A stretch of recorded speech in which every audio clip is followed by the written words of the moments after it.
Catequesis sobre el libro del Apocalipsis.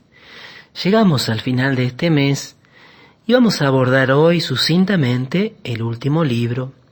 Un libro que dicen muchos es como una síntesis, como un gran resumen de toda la Biblia.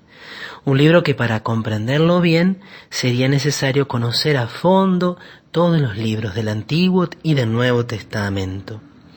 Un libro que está escrito en un género literario muy puntual, que es el género literario de la apocalíptica. Este género aparece ya en el Antiguo Testamento, en algunos profetas, como Ezequiel o Zacarías, y es pariente del género profético, pero se distingue de él porque el autor de los Apocalipsis, la palabra significa revelación, tiene visiones que recibe la orden, el mandato de poner por escrito. Y en el caso de los Apocalipsis se caracterizan por el gran uso de los símbolos. El vidente recibe de Dios imágenes, ideas y las expresa de manera simbólica. Incluso los símbolos muchas veces llegan a contradecirse entre sí, llegan a presentarnos una figura que es casi imposible de imaginar.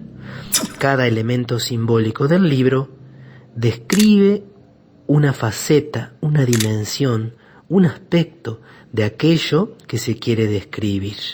Pero tenemos que simplemente tomar los símbolos así como los recibimos. No siempre los podemos traducir en ideas y es importante conservar esta dimensión simbólica, que es un modo también de introducirnos en las verdades de la fe.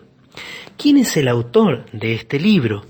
Al principio, en el capítulo 9, el autor se llama a sí mismo Juan. Y si bien es cierto que algunas iglesias, especialmente de Siria, Capadocia e incluso de Palestina, no admitieron este libro como canónico sino hasta el siglo V, lo cual implica que dudaban del autor, de que el autor fuera uno de los apóstoles. Hay una tradición muy amplia, ya a finales del siglo II, muy difundida, en San Ireneo de Lyon, Clemente de Alejandría, Tertuliano, el canon de Muratori, que es una de las listas más antiguas, y que ya San Justino, a mediados del siglo II, representaba, que este Juan es el autor del cuarto evangelio y de las 3 cartas, el hermano de Santiago, hijo de Zebedeo, el discípulo amado. Hay muchos rasgos del libro que coinciden con los demás y hay otros que difieren. Algunos afirman entonces que puede ser que un discípulo de Juan haya colaborado en la redacción. Lo cierto es que encontramos una gran coherencia entre todas las obras. ¿Y cuándo fue escrito este libro? La mayoría de los biblistas lo sitúan en el año 95. Para esa fecha reinaba en Roma el emperador Domiciano y se había desatado una fuerte y violenta persecución contra la iglesia. Pero otros biblistas incluso dicen que el libro fue escrito poco antes del año 70, durante la persecución de Nerón.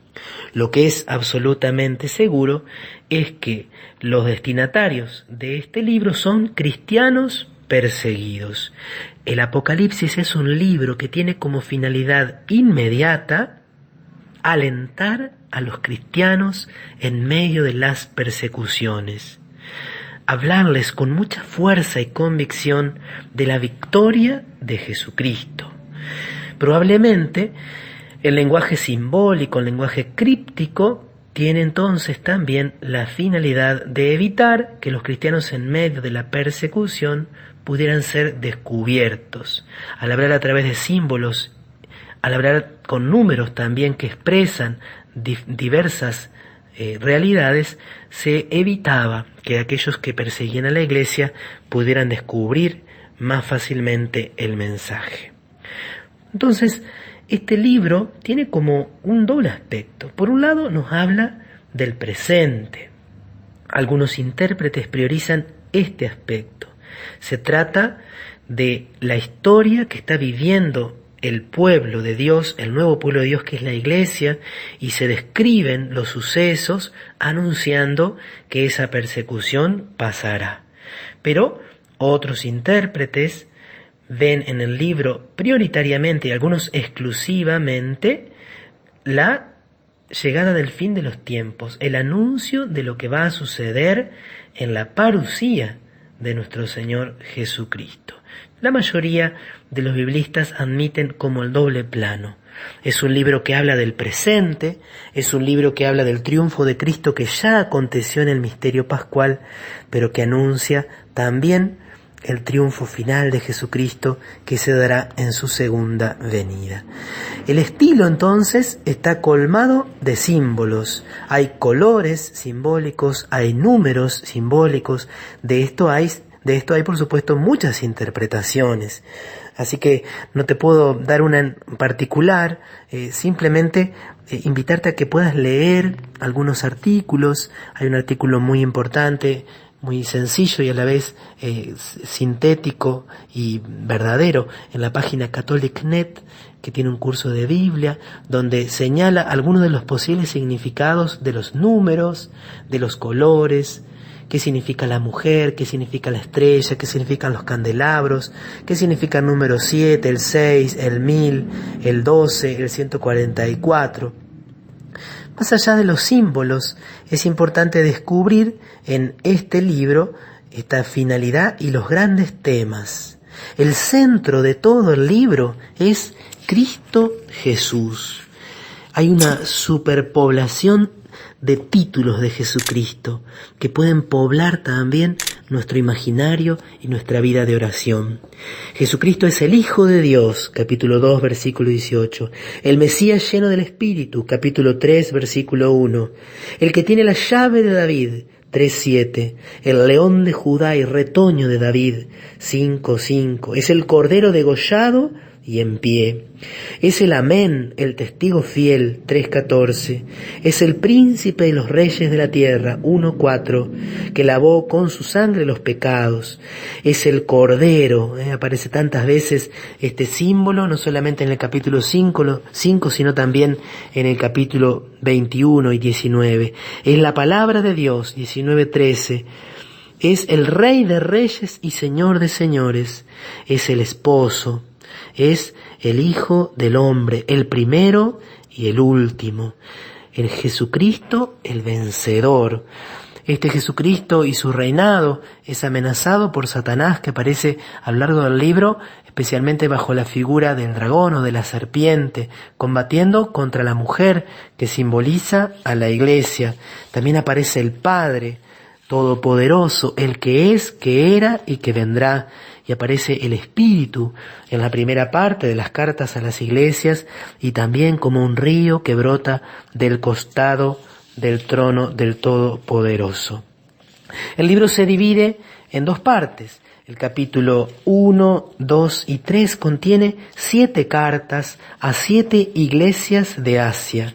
Las cartas son escritas provenientes del mismo Jesucristo, con un mensaje, una exhortación a la fidelidad y a la conversión. Y a partir del capítulo 4, lo que sucederá, las visiones proféticas. Desde el 4 hasta el capítulo 17, los preliminares del día del Señor. En el capítulo 17 y 18 y 19, el castigo de Babilonia, y el capítulo 19 habla de las bodas del Cordero, un texto enormemente consolador.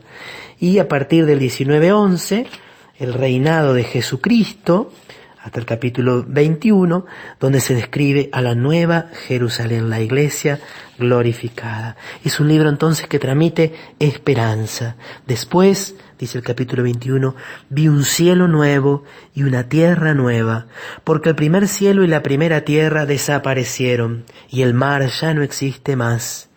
Vi la ciudad santa, la nueva Jerusalén, que descendía del cielo y venía de Dios, embellecida como una novia preparada para recibir a su esposo. Y oí una voz potente que decía desde el trono: esta es la morada de Dios entre los hombres. Él habitará con ellos y ellos serán su pueblo. Y dice tan hermosamente: Él secará todas sus lágrimas, y no habrá más muerte, ni pena, ni queja, ni dolor, porque todo lo de antes pasó. Ven,